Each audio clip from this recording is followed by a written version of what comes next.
And we're on. Hello and welcome to podcast episode 129 of Rope Boxing. With the 2 days bring you a midweek review and preview of the weekend's boxing coming up. If you're new to the channel, please like, share and subscribe on the podcast platform of your choice. And obviously we're here live on YouTube. And if anybody's watching on YouTube, you can see my co-host there, Mr. David Holland, doing his finger wagging. As at the bottom, it tells you to do exactly what I said. Now, we are recording this on a Thursday. Regular listeners will know that Dave comes into the podcast from work on a Thursday. I go out, but we did promise to bring you this on a Wednesday. We had a bit of trouble yesterday, brother, didn't we? Recording. We wanted to do a bit of a preview, going into the Brian Norman Jnr. fight, which we'll elaborate on straight away over in Japan at lunchtime. We couldn't do that because you had a few troubles down in London town, mate. What went on? I'll tell you what, as well. I was trying as well, and you'll hear from the stories now how much I tried. So I work at Wandsworth Bridge Road. So my station is Imperial Wolf. So I got caught up in work, so I left a little bit late, but I was still on time to do the pod. Anyway, so I walk up. It's about a 10, 15-minute walk at a push. I got to Imperial Wolf. There's blue lights everywhere. There's fucking police. There's ambulances. There's all sorts going on. So they got to the station. It's blue taped, all blue taped off. So I've heard someone go to the old bill. What's happened? Lo and behold, London stabbing. So they shut the station. So there's a bus stop behind me that takes me to Fulham Broadway. Here we go. So I've gone to the bus stop. I've got on my little app. How long's the bus? 17 minutes. I thought, Jesus fucking Christ. So I've looked around. I've only seen a row of Boris bikes. So I've jumped on a Boris bike. Are they still called that now he's fucked off? I don't know. Well, they're Santander bikes, but I don't think they'll ever change. So I've managed to get onto one of them. And I'm fucking... And they're quite rapid, by the way. And so I'm on a Boris bike and this fucking bacon heat pedaling all the way down. I ain't got on a bike for years, by the way. And obviously everyone knows I'm unfit. I'm pedaling like fuck all the way. I actually got to Fulham Broadway in about 5 minutes. I think someone can correct me, but they're definitely not normal pedal bikes. There's a little bit of oomph in them things. There's a little bit of power to them because there's no way I can move that quick. And then so I managed to do that. Got on the train at Fulham Broadway. Fucking hell, 3 trains in there, not my one. It was just a fucking disaster. I never ended up walking through the door till 8 o'clock, and so it took me nearly 2 hours to get home from Chelsea / Wandsworth. It's madness, mate. I know London's a big place, clearly, because I lived there. Obviously, we grew up together. But it should be taking you 2 hours to go from Chelsea to Greenford, should it? No. Like I say, it's on a good run when I get to Norfolk Station and the train comes and everything works for me. It's an hour door to door. Mm. But if there's stabbings and there's train cancellations and all sorts of other shit, man, it just rolls into a disaster. And then you get on the Central Line, and Central Line's 30 degrees in in the winter. And then in the fucking hell, that is the worst tube line ever for heat. I've just done it on the way home now. Like I just said to you before we come on, I get on that train, and by the time I get off in it, I've got no energy left. I'm sweating buckets. There's people's armpits in your face, and squeak. I just want to fucking hell. Except the Northern Line. I'm sure the Northern Line's worse in it because that goes deeper underground. That's a bollock as well. Yeah. The Lizzie line, the new ones, all air-conned up, lovely, but it just don't go my way. So I have to get on the Central Line. They need to do something with that, mate. It's like a fucking furnace on there. Mm. And like I say, I don't like trains anyway. Obviously, I've had rants on here about things that wind you up and people having their phones on like full pelt. And another thing that it's packed and people have still got their rucksacks on their back. So I'm standing behind someone and his rucksack's in my chest. They're the sort of things that fucking wind me up. On top of that, the boiling heat. I've got sweat pissing down me. I want to. If I get through my life like strangling someone on the tube, I'll do well because everything just fucking annoys me. So yesterday was a fucking disaster. But I did jump on a Boris bike to try and make this happen. So apologies. Yeah. How are you coping with the heat down in London? Obviously, it's up here in the West Midlands. I just said off there, it's got to be pushing 30. I mean, I love the heat. Yeah. I'm not a typical Brit. When the sun comes out, it's sliders on, shorts, wife beater, as Dave calls it. I haven't got no guns or nothing like that. I'm a proper Brit, if you like. I absolutely soak like Ramsey Nesbitt. Yeah, I've got a string vest upstairs. I put that on for the next pod. Jesus Christ, mate! I know I do soak it up a little bit, but how are you coping with it? Because you just said moaning on the train. You haven't got. I've got a beer going into the podcast. Dave hasn't got one yet, so mate, you must hate it. You must be a proper Scotsman. Yeah, I say I don't mind. I like going on holiday. Don't get me wrong. I go on a few each year, and I love it. But it's a different heat abroad, and I haven't got work. I can get in a swimming pool anytime I want. I can drink beer 24/7. The heat here does nothing for me. All it does is stress me out. Yeah, it's a ball ache, mate. Like I say, it kills me. absolutely kills me. And I can't wear shorts and everything to work. I could wear them to work, you're but allowed?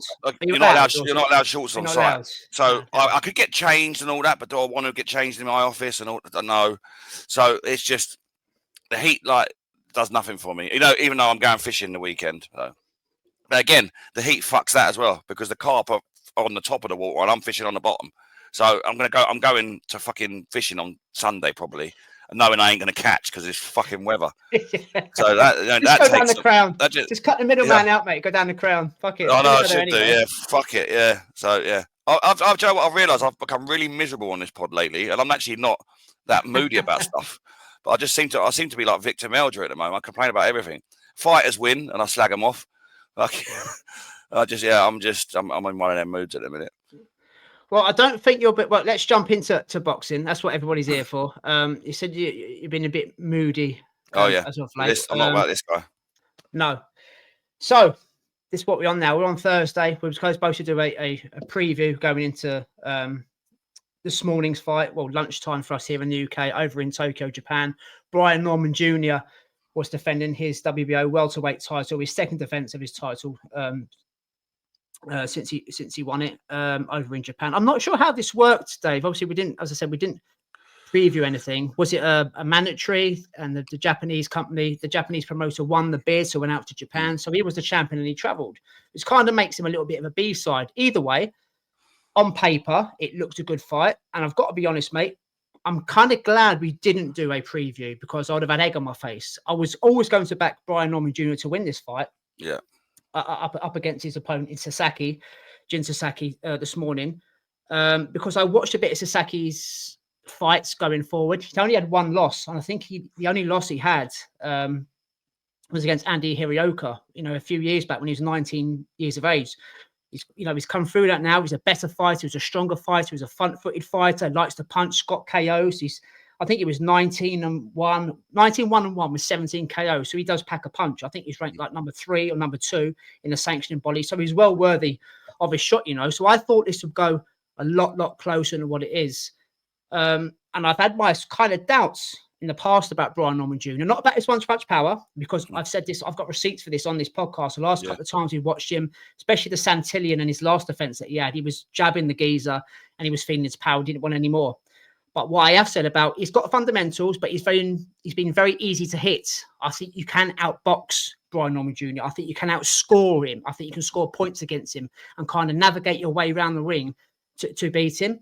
Unfortunately, Brian Norman Jr. now is 28-0 with 22 KOs, and no one is yet to do that. And watching this, when I got up today, I got up about 2 o'clock, so the fight had finished. So I did actually watch the fight on the replay. I was stunned how good he was, and I'm going to be stunned. For a casual fan, not knowing either two of these fighters is kind of irrelevant. But doing a little bit of homework on the Japanese guy, I thought it'd give him all sorts of problems. I thought it'd be in his face. I thought it'd be kind of old man him. I thought he'd have his moments. I thought he might even rock him, hurt him. Nah, man. Brian Norman Jr. kind of shocked me in his boxing performance. He couldn't miss with that jab, broke him down, put him down twice in the first round, Dave. And I think the Japanese kid, he just kind of, the game plan went out the window. He kind of lost focus, didn't know what to do. And it was cannon fodder for Brian Norman Jr. And obviously the finish in the 5th round was probably one of the knockouts of the year. Yeah. I'm a fan, have criticised him, but now Boots Ennis, as I put on there my banners, ladies and gentlemen, now Boots has moved up. Brian Norman is probably that guy at 147. I think he is the guy at 147 now, Dave. What a fantastic performance away from home, defending your title. Who's going to want to touch this motherfucker now?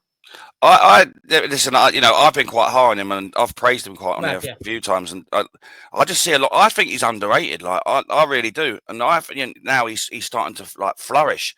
He's starting to. He's always been a decent enough punch, but I think he's his confidence is.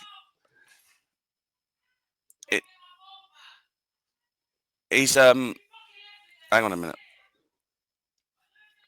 So. This is live, by the way, ladies and gentlemen. Dave's just disappeared for a minute, so I'll carry on talking. Obviously, there's something going on downstairs at home. The performance was very, very good from Brian Norman Jr. from what I saw. Going into the fight, if we would have done a preview, as I said there, I thought he'd have had all sorts of problems. I don't think he's as good as Boots.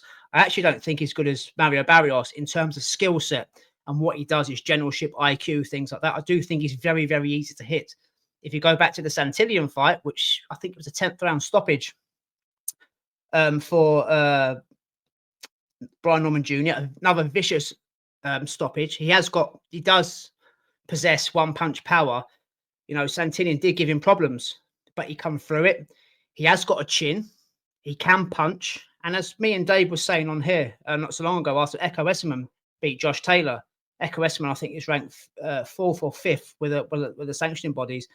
Echo Esserman now must be looking at that thinking, oh, I've got the engine.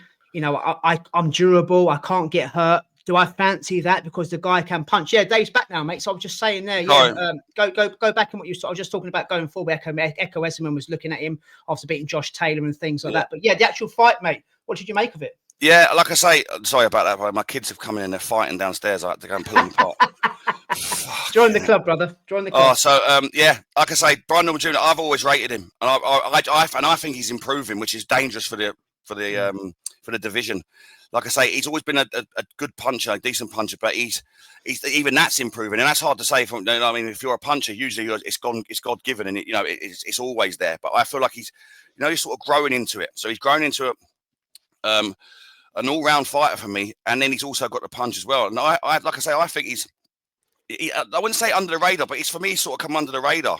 Can I just interrupt? Because we don't we very, very rarely disagree. When you say an all-round fighter, now to me, as we've been doing this podcast, mate, an all-round fighter to me growing is Sanders Eyes, and Sanders Eyes actually done the same job to this Japanese kid in 5 rounds a few years back. To me, he's kind of become the all-round fighter. I still think you can outbox and outskill Brian Norman Jr. If you disagree, that's fine. No. He has got that. He's not a Deontay Wilder type where he just relies on his power. No.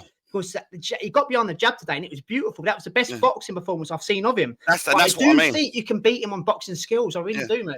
But and listen, there's no right or wrong in this, and the thing is, with him, I think he's improving in his boxing, and that's why I say he's becoming an all-round fighter, because you get labelled a puncher, and that's all you're known for. But like you said there, I've sort of seen boxing improvements in previous fights, and like I say, and now you sort of flagged it. So he's getting better and better, which is becoming an all-round fighter. That's what I mean. Where, like you say, he's adding fundamentals to an already good punch that can equalise, that can stop a fight. You know what I mean? So that's what I meant by becoming an all-round fighter. Yes, listen, like you say that he can be hit. He can be hit. And listen, I'm not for 1 minute saying he's an elite of the elite, but I just see so many improvements, and he's improving with every fight. Now, yes, there may be a fighter out there where you get to find, like you said, he's nearly at 30 fights, and no one's found the blueprint to do that. So it's intriguing for me. It really is intriguing. And like I say, I'm high on him. And like I say, the fact that he's improving and he's adding boxing, as well as a naughty punch, like a knockout punch. I mean, what he did today, when he hit that guy, he absolutely iced him. Yeah. It was a bad knockout. And then, what I liked about it as well, he didn't jump up and all that, and he was quite respectful. I know he bowed. He's at a Japanese crowd, and they're quite respectful, and he sort of bowed in each corner. He didn't act an arsehole with it as well. So I was quite pleased about that, really. But I just see at the minute with him is that he's improving with every fight, and that's a dangerous thing for the people in that division, because if he can get better, if he can perform the way he is and still be getting better, that's wild. And like I say, we haven't seen him under complete fire yet, where someone's really putting it on him and pushing him back. But we saw the Santillan fight, didn't we? Santillan asked him a few questions, but he came through it. Yeah. Santillan fought Alexis Rocha. Alexis Rocha is ranked number 1 in the WBO. So if you do the sort of the mandated thing properly, Alexis Rocha should be mandatory to fight Brian Norman Jr. But we saw what Santillan done to Alexis Rocha. He beat him up. Went in with Brian Norman Jr., tried it, but the punches just bounced off him. And that's why when you just went and saw out your kids, mate, why I brought up Echo Esserman, because Echo Esserman wanted, going forward at 36 years of age, the last roll of the dice at his age, to go for a Brian Norman Jr. I mean, but if he's taking punches as well, now Boots has kind of said he's moving up. I'm not sure there's a lot of people in this weight division, mate, that can actually beat him. I've got to be totally honest. No, I'm with you, and I think Echo Esserman, yes, he's got an engine and that, but we always questioned his punch power and his boxability going into the Josh Taylor fight. I think that with Norman Jr. being a danger, and he is a danger man, you've got to be able to, you've got to watch that shot, that one punch power that he's got. I would fear for Echo Esserman because again, now he's showing boxing skills as well. If he wants to pour forward Echo Esserman, I think he gets picked off anyway. But you're throwing in this power as well, which is frightening when you look at it in a knockout that's happened today. But for me, I just think he is. Like you said there, his boxing skills are now starting to come through. We know he can punch, but he's now gaining that as well. Which, I said about being an all-round fighter, I think that's coming to his game. And like I keep repeating, like I say, he's improving with every fight. So that was a good opponent today. This was a good opponent. As I say, he's 19-1-1. He had 17 knockouts, so he can punch. But everything he did land on him. I mean, there was a few haymakers in there, a few wild swings, got a little bit desperate. He did catch Brian Norman Jr. a few times, but just bouncing off him, which I was surprised at. And I thought, well, okay, you can take a punch. Yes, we've seen it in the Santillan fight as well, which was a bit of a war. And he came through that one with another devastating knockout or one-punch power. So this, again, mate, I go back to being outboxed and just before we end on this one, before we do a couple of previews for the weekend going in, Jack Catterall has now seems to have done a Josh Taylor and moved up to this weight division because he's fighting Harlem Eubank here, mate, at 147. If Jack Catterall does beat Harlem Eubank, this is the time when Eddie Hearn and Sam Jones need to have faith in their man and tell him, and Jack Catterall, fuck the money, go to the States, do an 80-20 split and show him you're the guy. Can Jack Catterall's skills, because Jack Catterall's hard to land on. He's got an awkward southpaw style. Yes, he's boring in the ring, and yes, he's boring outside the ring. But as boxing purists, we appreciate what he does. Could Jack Catterall be the man to keep Brian Norman Jr. at bay, box him boringly for 36 minutes and school him? I mean, looking at the ranking system, Dave, there's not a lot of guys out there that I think can challenge Brian Norman Jr. right now. Boots is fucked off, even Staniosis. So I'm just kind of off the top of my head. If Jack does beat Harlem Eubank, because it's two different styles, and obviously when them two fight, we'll break it down and review it and preview it. But could Jack Catterall be that guy and get his shot, push his shot by his promotional team? So I'm just thinking off the top of my head, mate. Could Jack be that guy? He could definitely cause him problems. And the thing is with Jack Catterall, he's to his detriment, he's quite happy to wait for his moments. So he won't, he'll be very cautious on walking onto a shot that Brian Norman Jr. can deliver. So, and then, then it's a question of how Norman Jr. reacts to being frustrated. Can he frustrate him and Jack pick him off? There's the style that Jack Catterall's got could definitely cause him problems. So yeah, it'd be intriguing at the least. But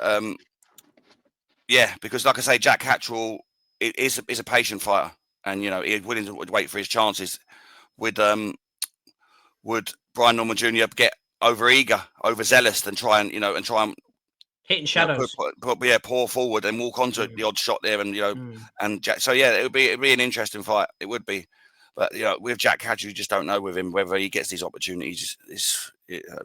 We've seen all this before with him. He's got to beat Harlem first. I'm kind of jumping the gun a little bit here, obviously, but obviously the other champion in the division is Mario Barrios. But again, I think Mario Barrios is a better boxer than Brian Norman Jr. But you can punch straight through that guard. But we know he's tied up with 2-fight deal with Manny Pacquiao. So kind of just going through the ranking system, mate. Obviously you've got Alexis Rocha ranked number 1. I think he goes through him. Echo Esserman, you've just alluded to what happens there, and obviously what happens with Jack Catterall. So yeah, mate, a fantastic performance on him this morning.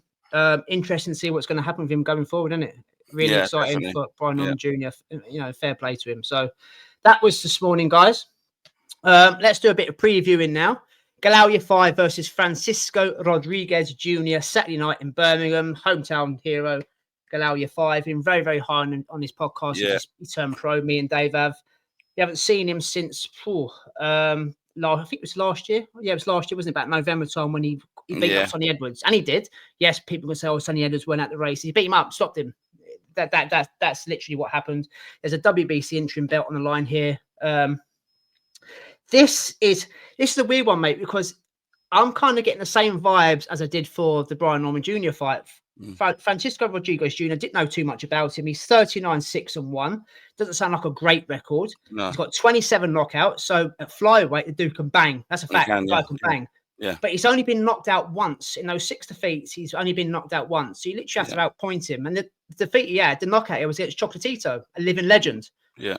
So this ain't no walkover for Galal Yafai. Even though me and Dave are both high on him, I think this is a really good fight. I've had a look at a bit of a nose at him. He's a typical Mexican. He can punch. He's got a good chin. He takes one to land one. The thing with Galal Yafai, mate, is let's jump straight into this fight. Galal Yafai, obviously, a gold medal Olympian, needs rushing through. I think Eddie needs to rush him through a little bit more, but this is an interim. So obviously the winner goes on to fight the champion of the division, the WBC champion.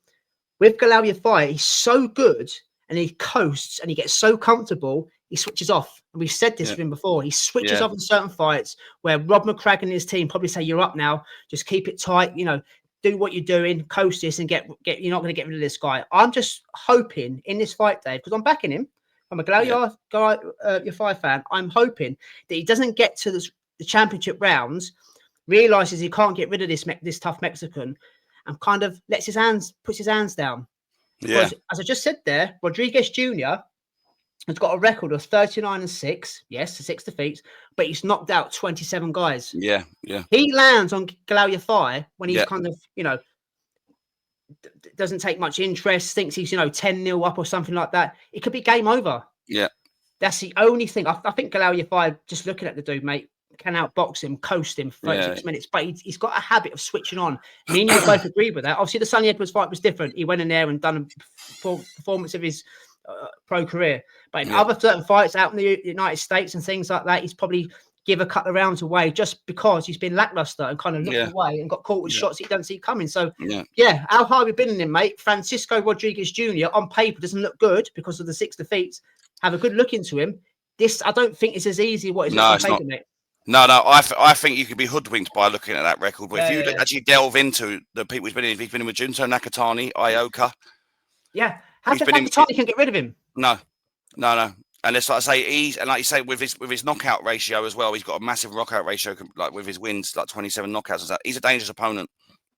And like I say, people could just brush past this fight and think it's a no fight, no contest because you're looking at 6 defeats. Not the case.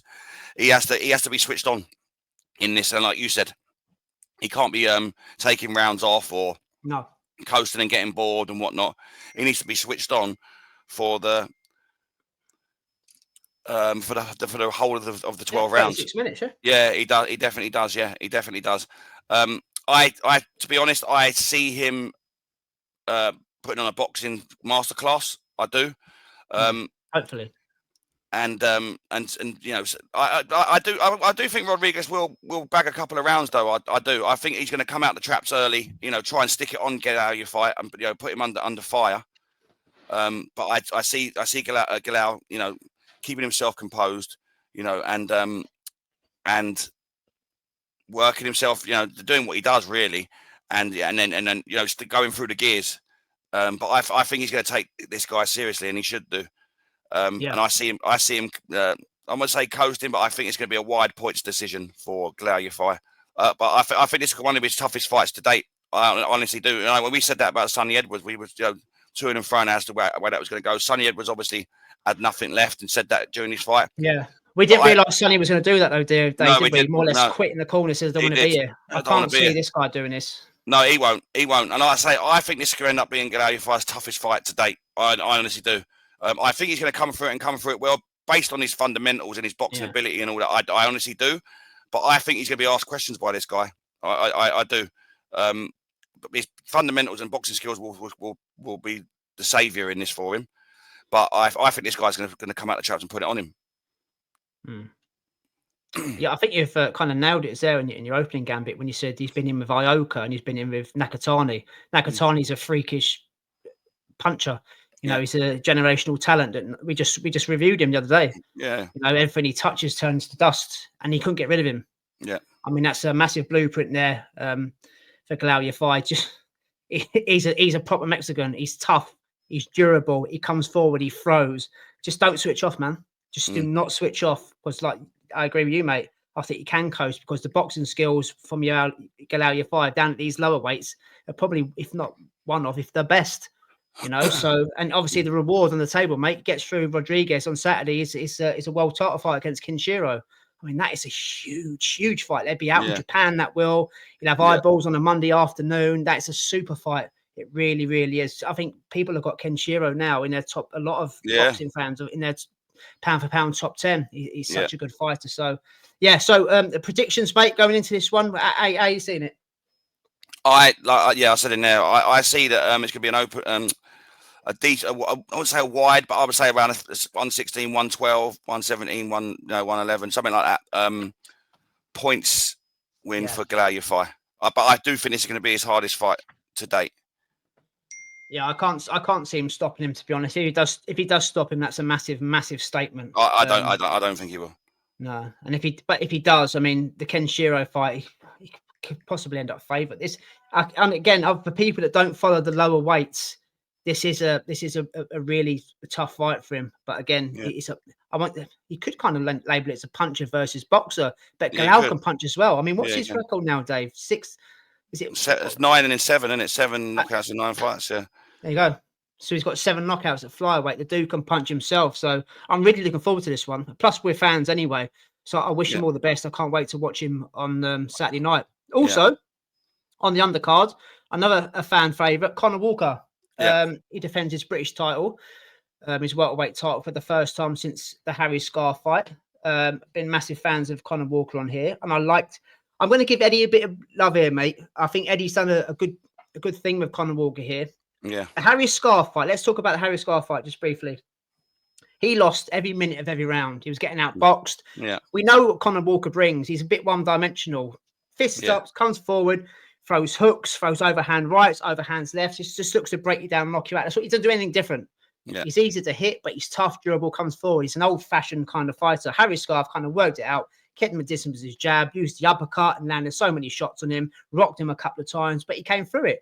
And he landed the money shot, the gift from the gods, if you like, a howitzer, buzzed him, stopped him, whatever you want. He got the win and he won the title that night. Now, fair play to Eddie Hearn. He's given him a free fight deal. And I think, Dave, he's done this because he knows Conor Walker is British level. I don't believe, even though we're fans, I don't believe he's European level. He's definitely not fringe level. There's only so far he can go. So with the free fight deal, this is literally, I'm going to give you this deal, defend that title 3 times, and you keep it outright. I've done my job getting you a free fight deal, and you can walk away. So I've become British champion. I've probably overachieved. Yeah. So that's what I'm thinking. He's fighting against Liam Taylor here, mate. 28-2-1, 14 KOs. Decent fighter. And again, another British level fighter. Yeah. His only defeat was, I think, he had 2 defeats. I think he was stopped only once by David Avanesian. Obviously, David Avanesian is in between European and fringe. So it kind of shows you the level of these 2 guys. It's a good British welterweight title fight, which to go back and forth. I think they both have their moments. But again, as a Conor Walker fan, I will edge to him because I do want him to win. I do want him to win that belt outright, but I can't see him going any further. Can you? No. I think he has found his level. Yeah. And you're right, but Eddie Hearn, he's been, there's been times where he's dropped fighters. You only got to talk about Josh Kelly, dropped fighters so you look at like a Conor Walker, no disrespect to him, and you think Eddie Hearn would be, he'd have him for one fight, don't fancy him, and off he goes, but he's sort of stuck with him. And like I say, that was a great turnaround in his last fight against Harry Scarf. That really, really was. Both jumped up, didn't we? We both messaged each other at the same time. Voice notes. That's why we love boxing. Exactly. And you know what? You need them type of fighters. And you need them type of fights. On a card. We've said this many a time. You can have a great main event, but a shit undercard. But you see, you put a fight on like that, where someone pulls a howitzer out, and and that lifts the crowd. Conor Walker could be that guy. You know what I mean? He could be that guy for Eddie. And I could see this fight being the same sort of thing. You're totally right in what you're saying. I totally agree that Liam Taylor is a British level. Well, you've only got to look at his resume, like the guys that he's been fighting. Like, so he's only ever fought a fighter with one undefeated record in the 28 fights or the 30 fights that he's had, 31 fights.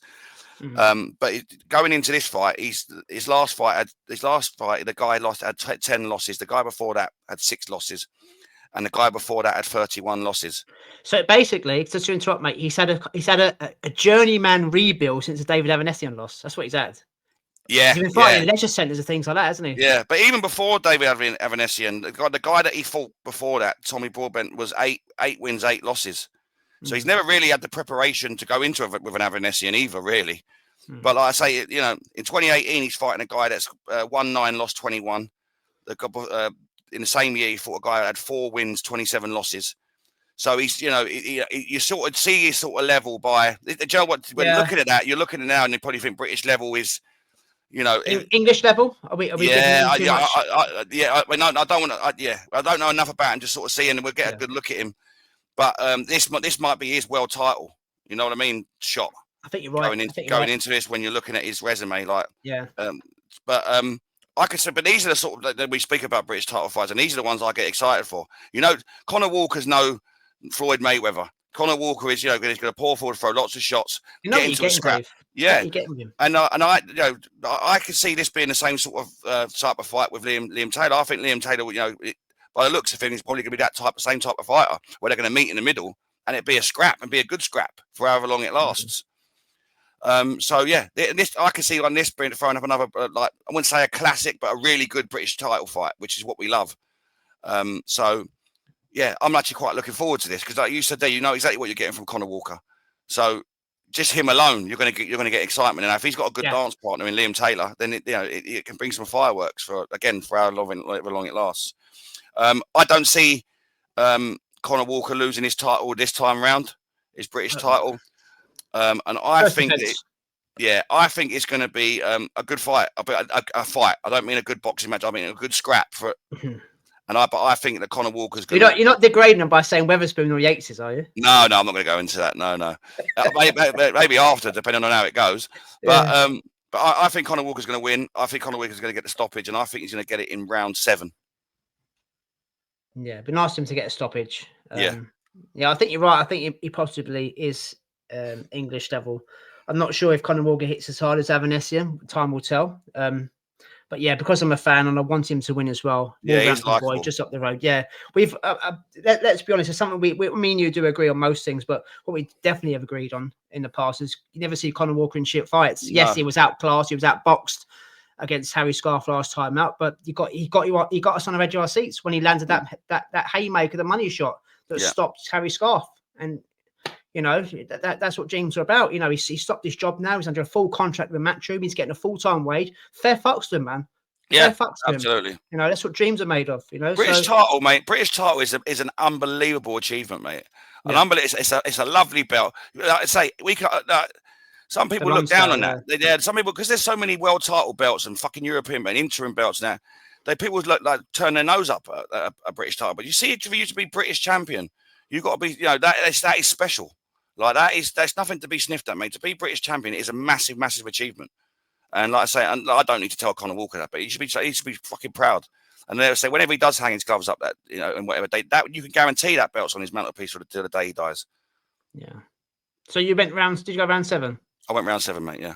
Yeah, I'm gonna go round 10. I'm gonna go round 10 for Conor Walker. I think it's gonna. It'll be some. If it goes that far, it'll be some scrap. By the way. Yeah. Hopefully. Yeah. I think Matchroom need to deliver a decent card in the UK. I think Eddie's putting all his attention into the Matchroom USA at the moment. There's nothing wrong with that because we're boxing fans, but it's a decent card he's putting here on Bourbon. And we'll move on to the next one. This is probably co-main actually. We'll probably jump the gun because it's a British welterweight title fight. Peter McGrail versus Ionut Baluta. Now this was a really good fight when it's first announced. Peter McGrail versus Shabazz Massoud. What really excited about they're two very slick. I'm not saying elite, but they could have cancelled each other out. But because both are very slick, you know, they time their shots well, they set their shots up well. They've got such great feet. It was a really good, you know, chess match is the word I'm looking for between these two guys. Obviously, Shabazz Massoud had pulled out through injury. So who have we got in place? It's the brick killer, if you like, to an extent. I think he's beat. Was he beat like 4 out of 7 Brits? If not, Frank Warren 9 times out of 10 calls him to come and replace fighters that are pulled up. Ionut Baluta, the Romanian. I feel sorry for Peter McGrail a little bit, Dave, because he's expected to do a lot because he's such a decorated amateur. He had that loss against O'Quinn when he was dominating. Yeah. Switched fight, off. got knocked out. He's come back. He was supposed to fight Dennis McCann. Obviously, we know what happened with Dennis McCann. He went in with Reese Edwards. I think we were both thought, oh, Reese Edwards is a downgrade for McCann, and it was close. Yeah, it was close. very, very close. And again, I think Peter McGrail, I'm a fan of McGrail. I think he's just had a baby. I'm not saying he's not focused anymore. I'm not saying he's put all his, his attention to his little baby that he's had. But Baluta said, this is a tough night's work. Again, Eddie's put on this is a decent card. Yeah. Peter McGrail versus Baluta. This is a hard one because I was high McGrail. I'm still high McGrail, but because Reese Edwards kind of took him to the wire and won so many rounds, and there's an argument to say whether he got a draw or could have won when he wasn't supposed to. Baluta's not a knockout artist, but what we know we're getting from him, high energy, sits on your chest, doesn't leave you alone. McGrail's quite muscle bound. He seems to he gassed a little bit against Reese Edwards. I think I'm going to back McGrail, mate, but I think this is going to go close. I really do. I think he might have his ugly way, Baluta at times here. I'm really looking forward to this fight. Yeah. Baluta is, for his record, I think he's only got about 2 knockouts on his CV. But you know what you're getting from him. He's a tough nut. I mean, we go back to the Dennis McCann fight when he was stopped in the second one. That's kind of irrelevant now because we know he was juiced, allegedly juiced, because he turned into He-Man. But it's for Baluta beating McCann. Fights of the weekend, mate. I think this is probably my favourite. If McGrail ain't switched on, he can get beat here, Dave. Oh, yeah. We know exactly. Again, we talk about knowing what you're going to get from a fight. You know what you're going to get from Baluta. Never been stopped, Baluta, by the way. No, he's never been stopped. No, and he's been in with some fighters. TJ John, he's been in with. He beat TJ John, by the way. Michael Conlon, he's been in with Liam Davis, with Dennis McCann twice. Brad Strand, I think he got away with one with Brad Strand. I think there was a bit of uproar there, wasn't there? He's beat a few bricks. That's what we're saying. He's beat about 3 or 4 bricks. His last fight, he beat Brad Strand, but I think we were sort of swaying towards Brad Strand should have won that. I think there was a bit of controversy there, if I know off the top of my head. But neither here nor there, he got the win, and he's in with Peter McGrail. Both of them are not known punchers. If you're looking at skills, yes, Peter McGrail's got skills in abundance. Yeah. But he's got to be able to keep Baluta off him for 12 rounds, and that's where the difference in the fight will be. Can he keep up with, like you said, the pace down the stretch? We know Baluta can. Baluta's been in some hard fights, and he always brings it. And like you say, for an opponent to bring in and for your prospects or for your people that you think are going to go far, he's one of them make or break sort of fighters for you. He's an Avanesian for Josh Kelly. You know what I mean? He's one of them fighters for these type of guys. Yeah. Now, if you get through Baluta, and if you stop Baluta, which has never happened, that's a statement. Yeah. That's a statement. You know what I mean? So yeah, I think this is going to be an exciting fight because Baluta brings it, regardless of what you think. Yeah, so this is going to be good. Like I say, it'll be down to who wants it most down the back straight for me. Now, if Peter McGrail, like you said, there's question marks. He definitely the question marks on power. There's no doubt about that. He does lack pop, but he's got skills in abundance. The only problem that he's going to have to is whether he earns Baluta's respect. If Baluta thinks he can walk through him and start walking him down, and that's when energy sap, old man in him, you know what I mean? Because that can happen, and energy saps him.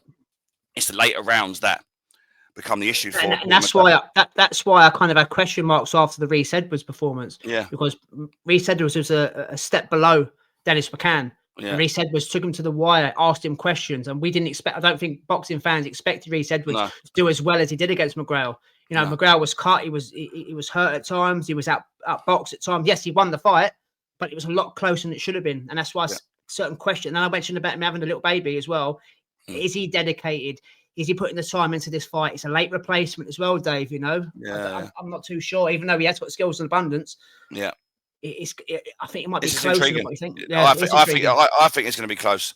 I actually do think it's going to be close, and it's going to be down to who's got the engine at the end. And if you're looking, skills wise, Peter McGrail wins all day long, twice on Sunday. There's no. It's about the pressure that he's going to be under. Can he take that? So, and that's for me. That's where this fight gets won and lost. It's down the back straight in the championship rounds. Whether what he's got left, and because like I say, trying to keep Baluta off, that's going to be the problem. So yeah, I'm with you, mate. This is going to be a close fight. I'm looking forward to this. Really looking forward to this. I'm going to predict now. I predict that McGrail's going to squeak through it. I think he's going to be. I think he's going to win on points in a close decision, and I think he's going to have to go into the trenches here and give it everything, bite down on his gum shield, and give everything he's got here. And I think he wins it, with a round or two. But I think he's going to be asked questions here, and this is what makes this fight really good. Exactly the same, unless he kind of reverts back to the amateur style when he just boxes off the back foot, makes it kind of boring for the casual, but schools him over 10 rounds. I think that's probably ways he would have to that's the tactic he should maybe employ. Yeah, maybe. Because if he wants to start planting his feet in that's a dangerous sort of tactic to have. So if he does use them tactics, it could be the right one. Yeah, agree. I'm the same as you, mate. Points. Incidentally, before we move on to our last preview of the weekend, if it was Peter McGrail versus Shabazz Massoud, mate, where would you be going? Listen, based on Shabazz Massoud's last performance, because like I say, it was against Liam Davis. Yeah, superb, wasn't it? It was really, really good. He stepped up then, and he shut a few people up, and I think, including myself, I think I went for Liam Davis. I think you went for Massoud. So I think you've got to make him favourite. I honestly think you've got to make him favourite based on that performance. That was a really, really good performance against a fucking live opponent. Yeah. So if that was to be announced, I think he's got to be favourite going into it. Yes, whether it be as exciting for a casual, I doubt it, because it's a proper chess match there. Yeah. I think if McGrail tries to kind of plant his feet, I think he could get schooled. And that sounds crazy, because as you just said there, Peter McGrail's got skills in abundance. But yeah, maybe, mate, if Peter McGrail comes through this at the weekend, maybe we can get the Shabazz Massoud fight back on, because that's a great domestic fight, and obviously it'll elevate the guys, to higher ranking systems as well. We've got guys like Elijah Pierce. We know all about him in this weight division. That's not really great boxer, but possesses one-punch power. So, yeah, it's exciting, really, really exciting. So that's Saturday night over in Birmingham, ladies and gentlemen. That is on DAZN. There's not a lot going on in the weekend. We're just going to finish with one fight, one fighter as well that we're quite high on. Since me and Dave have been doing this podcast, I think we've done every fight that he's fought up to date. Yeah. This is on UFC Fight Pass. You probably know who we're talking about if you're on audio. Callum Walsh. He's taken on Elias Espadas over Santa Ynez in California. Now, I've never heard of this destination. We normally see Callum Walsh, Dave, do his business over the MSG Hulu, the small arena right next to the main MSG, full of the Irish faithful. He's away from home. How crazy that sounds. Yes, he's Irish, but he's based over in Hollywood, America. He's looking to make it 14-0 at the weekend. He takes on this 34-year-old, so should I say, Mexican dude over 10 rounds in the main event. I think this fight, mate, I can't see the point of it. This guy is 23-6-1. He's got 16 knockouts. He's won one fight in his last 4. What did I put in my notes? He's been stopped by Xander Zayas in 2022. Before Zayas developed his game when he was more of a puncher. Callum Walsh, as I just said there about Zayas, is developing his game not just as a boxer, but he's actually developing his game in the opposite way as Zayas. He's developing into a puncher. He's getting bigger, he's getting stronger, he's getting faster, he's getting more confident, he's getting more front-footed, he's getting more spiteful. I love everything about this dude. And I think this fight, Dave, for me, off the top of my head, reading between the lines, is Dana White and Todd Lothia of 360 Promotions putting Callum on here, give him a couple of rounds, add to the highlight reel knockout, getting a bit busy. And I can see him on the undercard of Crawford Canelo in August. I can, whether it be against Josh Kelly or someone like that. This is a warm-up for him, ring rust off for him before he goes into that. Because remember, TKO and Dana White, Tom Lothia, 360 Promotions, Callum Walsh is their main guy. Yeah. I'm going to be kind of disrespectful. I've got no interest in this opponent. I think Callum Walsh will go for this guy like a dose of salts. He's twice his age. He doesn't hit as hard, doesn't do anything good. He's just an opponent. Sorry to be disrespectful, but I think Callum Walsh will smash him to bits. But I think this is the one before we see him on that massive card in Riyadh, mate. Yeah, I looked down his resume. Espadas, yeah. And I feel like the Xander Zayas, because his name's on his resume there, is a measuring stick for, like you say, to start stepping him up. Because that would be the only reason you could sort of look at him and say, why is he his opponent? You know what I mean? So it'd be a measuring stick on how he does a number, and that's how I sort of felt when I'm watching it. I'm with you. I'm high on Callum Walsh. Obviously, I had to and fro between my prospect of the year, and I went for Junaid Boston, but I had Callum Walsh. So I wish I'd have gone Callum Walsh now because Boston's not been active at all. He disappeared. So, but yeah, there's a lot to like Callum Walsh. Again, we talk about fighters improving with every fight. He's one of them. You know, he's adding lots and lots to his game. Like I say, he's spiteful.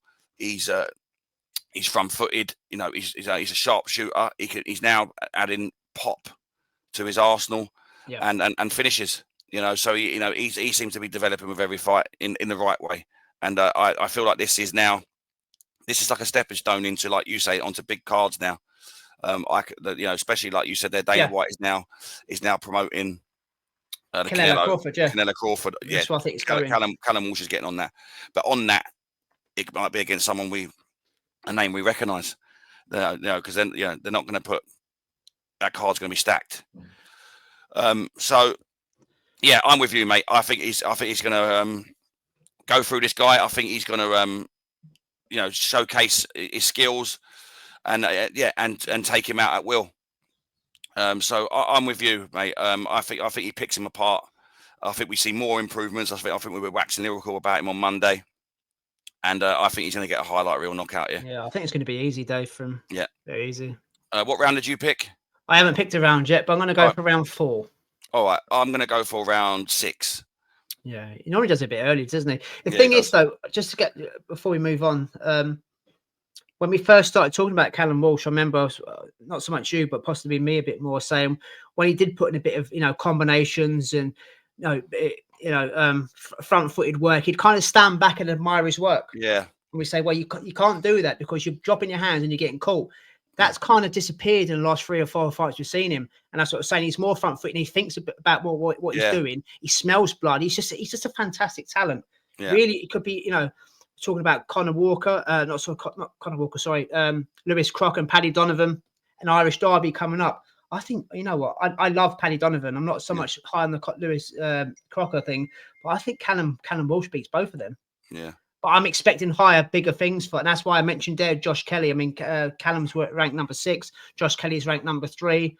Yeah. If he goes on those Riyadh cards, mate, he can't be having a bin, man. He needs to see a name. And I'm thinking Dana White and Todd Lowe for 360 Promotions are going to kind of announce him to the world. And it will be to the world on a Netflix show.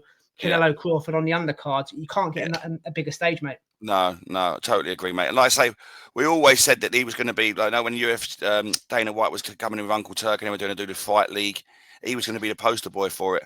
I still believe that that's going to be the case, whether it becomes that way or not. But he is going to be the Dana White's golden child. He likes an Irishman, with Conor McGrail. He knows where the following that they can get all over the world. So he knows he can make a star in an Irish star like Callum Walsh. So the future's bright for him. He needs to keep performing in the ring, and every time he's stepped in so far, he does. So he's doing everything right at the moment. But I feel this is like, I wouldn't say gatekeeper because I don't think he's as good as a gatekeeper, but it's the fact that it's a measuring stick because Xander Zayas has beat him in 5. And I feel like, that they're not saying they're going to scream Xander Zayas' name, but it's like, well, Xander Zayas done it in 5, I've done it in 4, that sort of thing. And it builds narratives to, for him to get bigger fights and step up. Yeah. Yeah. So that's literally all the action from the weekend, ladies and gentlemen. Just before we do a bit of Dave McDonald for whatever he's got, because obviously we've done a bumper episode on Monday. Yeah. The winner's weekly wager, £68 was in the pot. Last time we done our predictions, Dave went for Abdullah Mason to get a knockout in round 3. Mason done it in round 5. So that's 3 points earned. We turn those points into pounds, double it, which makes it £6 going into this week is £74 in the pot. Last time we done our proper predictions was, as I wrapped up on Monday, was the Josh Kelly weekend. I won that by a point. So going by the rules, unlike the sanctioning bodies, I picked this banker of the week. And we've just kind of alluded, Dave. I think you agreed that the only way to go probably this weekend of fights is has to be Callum Walsh to knock out his opponent, Elias Espadas, in 4 rounds. Yeah. That's what I'm going this weekend, ladies and gentlemen. £74 on the pot. So Callum Walsh, hopefully he can get to 12 points, i.e., £12 into the charity pot of your choice going forward. So, that was a pretty easy prediction winners weekly wager to do. I haven't actually written down David McDonald in my banners, but let's do it. Yeah, so it's David McDonald and the Dongs. Yeah. So I want to touch on this, right? So so listen to this. So this is Edwin De Los Santos and promoter Samson Lewowski. I want to say his name's Lewowski. I can't pronounce it. Have parted ways following the fallout from the Keyshawn Davis fight last week. So they've both come out and made a statement. So listen to this. This is Edward De Los Santos's version of events. Yeah. We had a misunderstanding on the monetary business side. I wanted to fight Keyshawn, no matter the circumstances. I wanted the title. That's the fighter talking. So Samson's come out and put Dave was most likely to be going in to be around 165 pounds on the night. De Los Santos would be at most 147 pounds. That would be suicide. There was a lot of money involved, but I couldn't take the chance of him getting hurt. Now, I wanted to bring this up in the news here because I thought it'd be a good speaking topic. Now, sometimes we said this before. Sometimes fighters need to be saved from themselves. Mm-hmm. Now, these two are split over this. So, you know, is it life-changing money for De Los Santos? Yes, you understand the sort of thing, but I can understand both sides of it. Now, I don't think it's life-changing money, but well, it ain't gonna be chump change. No, it's not chump change, but it's a B side in an event, mate. Look, well, they're saying it was big money involved. Well, okay then. Let's go by that news source. There wasn't big money there, involved. There was he got his purse. Yeah, sorry, mate. That's what that Samson said. There was a lot of money involved. So he got his full purse. That's a fact. So ESPN or Top Rank paid him his full purse for the inconvenience. So he got paid. Yeah. Edwin De Los Santos's team work for him, so he makes the decisions. Mm-hmm. But he also pays them to make decisions for him. Yeah. So they pulled him out of the fight because it's whether you like under the Queensberry rules, it's still a barbaric sport. You're taking punches to the head, to the body. You can get into the ring and be killed. Yeah. So they're looking for health before wealth. I totally get why they pulled him out, but I understand from his point of view that he's a fighter, he's a boxer, he's a warrior that wants to get in there and prove himself, irrelevant of the weight difference. So it's a bit of a 50-50 one here, mate. Yeah. I don't know what side. If I was a trainer, I'd be looking for his health, and I'm back the trainer. But if I was De Los Santos himself, I'd want to get in there and prove. Well, I still think I'm better than you, even though you weigh half a stone more than me on fight night. I still have got the skills to pay the bills. Yeah. I can stop you. I totally get it from both sides. So I'm in a bit of a. It's a hard one. It's a very hard one. Again, because he's paying them to do a job for him. But at the same time, as he's paying them, they're supposed to be looking out for his health and his safety and his health. So where do you go, Dave? It's difficult, but you see, if they go along with that fight and De Los Santos gets hurt, brain damage or anything like that, which can happen. The team gets blamed. Yeah. So yes, he might get dumped for this, but he's on his watch, his fighter has come out with his health intact. And there's a chance another day, he does. And they may never agree on it, but if you're there to protect your fighter, which is what they say, we know that's not always the truth. But if that's your sole aim is to make sure your fighter's always protected, then he's done his job. I was just going to say that if he gets a title shot next, he's not, is he? They've called for Mason versus Sam Noakes. So, but again, you're a guy that's kind of advocated that De Los Santos gets title opportunities based on crap performances. Obviously, he had that performance in against Shakur Stevenson as well, winning a title shot. It won't be the first and it won't be the last. But now you've said the kind of way that you framed it, mate. I think I'm probably with team Santos rather than Santos the fighter. Yeah.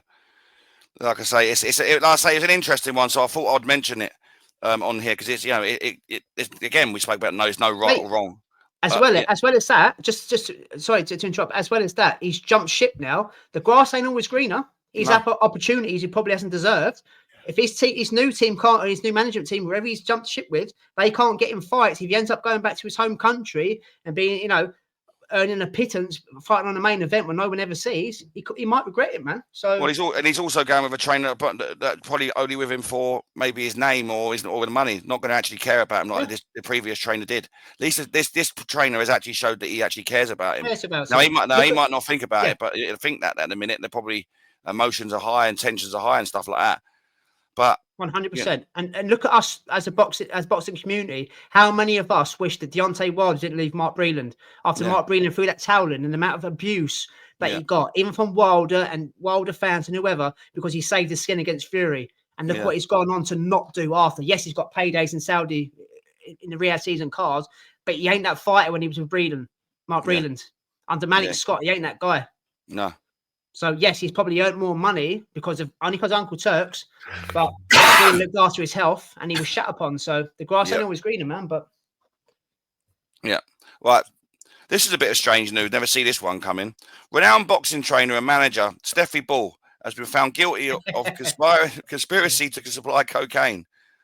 Bull denied the charges, but the jury delivered a unanimous guilty verdict after a 4-day trial on the 28th of Feb. And he's been remanded in custody since. He has now been sentenced on the 26th of August, along with co-defendant Benjamin Williams. Steffi Bull, like I say, you know, us in the boxing sort of game would know him. You know, his name's always being branded about. I think he's gone in. He's done a little bit of promotion on small hall sort of stuff at some point in time. So he's been around the game for a long time, but he's in another game, and it's a serious game, and so that's sort of come out of left field. Yeah, I see that the other day, and I thought, oh, hello, you know, he's a bit of a naughty boy, but yeah, and the thing is, I've been seeing some sort of stuff, knowing people that have been in that game, and that, you know, you're looking at probably a 10 stretch or something like that. So he's going to be doing some big time as well. So it'll be a long time before we see Steffi Bull in someone's corner again. I can tell you that. If he's proved guilty, obviously. He's been found guilty. He's been found guilty. Oh, is he? Yeah. Oh God, I don't know. I didn't realise that. Oh, Jesus Christ. That's what I mean. Yeah, he's the charge is the jury delivered an unanimous guilty verdict. He's been in custody since the February 28th, and he gets sentenced on the 26th of August. Mate, look, we've got enough. It's not a good look, is it? We've got enough problems in this sport with fighters and boxers taking PEDs without somebody actually distributing them. You know, Steffi Bull's obviously, you know, he'd probably prove us wrong, but he's most renowned of being Terry Harper's trainer, winning her titles and being in her corner and things like that. It's such a shame, you know, tongue in cheek, you know, obviously her, you know, the percentage of her purse wasn't enough to, you know, pay his mortgage, if you like. But I mean, yeah, it's disappointing. It's disappointing because around the boxing world, the boxing community, when his name is mentioned, there's a lot of love for him. Obviously, what he does in the ring, what he does outside the ring, you know, inverted comments, what he does outside the ring is obviously landing him in jail. But what a shame. What a shame. And I wonder now, it probably makes sense why Terry Harper's with a new trainer. So obviously things going on that the people don't know about, and now it's come to fray that he's been found bang to rights what he's been up to. So yeah, he's been found guilty, mate. So what do you want us to do? Do you want us to praise him for his work with Terry, or do you want to condemn him, if you like, for being a naughty boy? But he's involved with boxing, Dave, and drugs are rife in our sport. So it's not a good look, mate. No, it's not. Talking of drugs, we spoke about this the other day in David McDonald. Hammy Mungai, so a B sample returned an adverse finding of an origin of testosterone, a synthetic testosterone on Friday. Mungai now faces discipline, and which could see his victory over Bruno Siraj overturned to a no contest. So his B sample's come back now. Yeah. Good. Yeah, so we touched on it in David McDonald last week. We said we haven't seen anything or heard anything for a B sample, but the B sample's now come out. He's pissed hot again. So it's another one bites the dust, mate.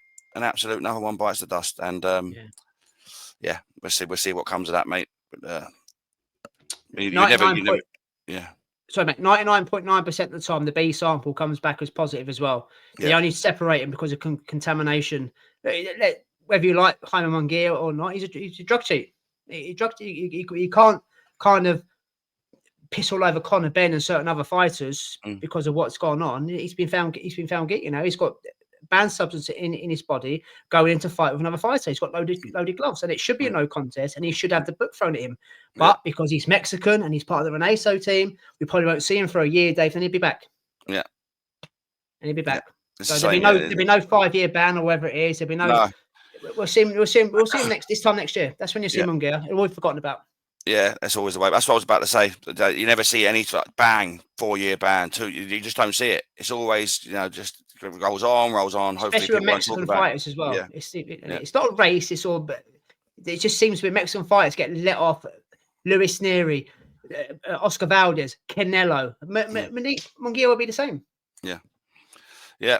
Well, yeah, I'm sure we'll hear more about this as the year goes on. Last piece tonight, and it's just a little rumour mill fight, just to get the blood flowing. We spoke about Callum Smith trying to push to fight Bivol. Well, David Benavidez' promoters come out and said that they're targeting a fight with Callum Smith in October in either Las Vegas or Dallas.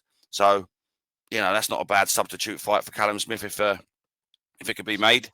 It's better fight, isn't it? Yeah. So yeah, I mean, for that division, it'd be quite good if they do Beterbiev, Bivol 3, and Benavidez Smith. That's quite tasty in the light heavyweight division. So yeah, the rumor mill does that. That's going to be for October.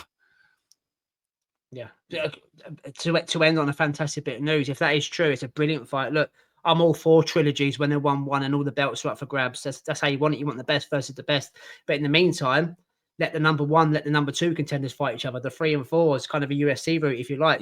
Benavidez versus Smith is brilliant. Absolutely brilliant fight. I'm all in. And hopefully, after the third trilogy, if it's made, the third fight, all those belts get scattered. And then we see the winner of Benavidez and Smith fight for a full world title, So, yeah, I'm all in, mate. That's a fantastic, really, really good fight, that is. Yeah, Callum Smith, obviously, what he done against Joshua Buatsi last time, done better than most expected. And obviously, David Benavidez beating up David Morrell. Yeah. Winner stays on, man. Winner stays on. That's a really good fight, that is. But just off the top of your head, then, while we're on it, of their last performances, who would you back to win that fight? Go, just say to a fight Saturday. Who'd you back? I'm edging Benavidez, man. I am. Yeah, I think it's a close fight. I think it's a hard one to call. Yeah. It's not red corner beats blue corner. You can't sit on the fence. You've got to pick one. I think Benavidez. I would have always edged Benavidez slightly, but prior to they're both super middleweights, aren't they? Moved up. So. Yeah, but prior to the Buatsi fight, I would have been all in on Benavidez. I feel like it's a little bit closer based on the last performance of Smith. Yeah, that's fair. Because I felt that I think I backed Buatsi to win. I just thought that Buatsi would outskill him and stuff like that. But he surprised me, and he was very good in that fight. Yeah. And I think if he takes that form into a Benavidez fight, it's a lot closer. So, but yeah, I would edge Benavidez. But again, great fight, and one I could really get up for, man. So that's why I wanted to end it on that. So it's that's the end of it tonight on David McDonald and the Dons. Lovely jubbly, mate. Weekend plans? Oh, you mentioned you're going fishing, didn't you? I'm gonna go. Yeah, I'm going Sunday. It's the first time I've been this year, but I've been getting all my. He's going to catch nothing. He literally alluded at the beginning. He's going there to catch nothing. He probably just end up in the crown. But I've been buying stuff. I've been going fishing mad. I've been buying stuff for the last fucking 2 months, so I've got some kit now. I only had a fishing rod and a reel before. I'm going there like a fucking professional now, and so I'm doing that Sunday, and I'm going to go to my mum and dad's on Saturday. I didn't go and see my dad on Father's Day. He's not well, but I didn't go down and see him because I have my own Father's Day. It's my birthday, so I'm going to go this Saturday with the kids. So yeah, I'm going to do that, mate. So yeah, not much drinking. I think is going to be involved this weekend. What about yourself? You're letting the masses down, mate, by saying there's not a lot of drinking going on. I might have a beer tomorrow. My lad's got 3 football presentations. He had one last week. He's got one this Sunday because they won their trophy group, so that'll be lifted. Then it's a quiet one at my mum's. I don't think we're going to do a podcast on Monday because I've had the call from Stourbridge Women. Oh, yeah. So, yeah, looks like I'm going to have to prioritise them over our boxing, but we will be back probably Wednesday and Thursday as well. Yeah. But yeah, I say not much drinking. There will be drinking involved on a Sunday. So there'll definitely be drinking involved on the Monday as well. So just a random weekend. I'm just hoping the sun stays out. Sun stays out. I know you said you're not a fan of it, but once you're not at work, mate, get the shorts on, get the flip flops on, get the wife beater on. I'm guessing you've got a few of these because you go to Turkey a lot. Get out in there. I bet next time we see each other, probably next Wednesday or Thursday, you'll have a tan. You'll be burnt like a. I'll get burnt to fuck on Sunday. You can guarantee it. Guarantee it, and you would have enjoyed the weather, but yeah, if I catch a fish, I'll be over the fucking moon. Yeah, you got to throw it back, have you? Yeah, you got to throw it back. Yeah, it's a sport, mate. We're not no fucking ruffians over here, mate. The sport is to try and catch the biggest one. My biggest is a 13-pounder at the minute. When they go to £100, not in the lake I go to, but they go to £100. So basically, I've caught a goldfish at the minute. I just had a thought there when you said it's a sport, but it's about catching the biggest one. Imagine being a sport when you have to pick the biggest woman when you go up the gym. Well, I would have won that one a few years ago. I'll tell you that. I'd be a fucking world champion. The amount of big ones I pulled on holiday. I'd have unified, undisputed. Undisputed champion. I think that's the best place to end it before we say something incriminating, mate. Oh, so, God, all fat birds are giving us shit. Right, that's the end of podcast episode 129. Please like, share, and subscribe, as we said at the opening, and we will see you again next week to bring you another preview and review of everything boxing. Have a great weekend. Enjoy the sun. Take care. Stay safe. And I hope you've enjoyed this podcast, and hope you enjoy the boxing at the weekend. So until then, peace out, masses. Dave, enjoy your weekend, brother. Take care. Salam, mate. Have a good one.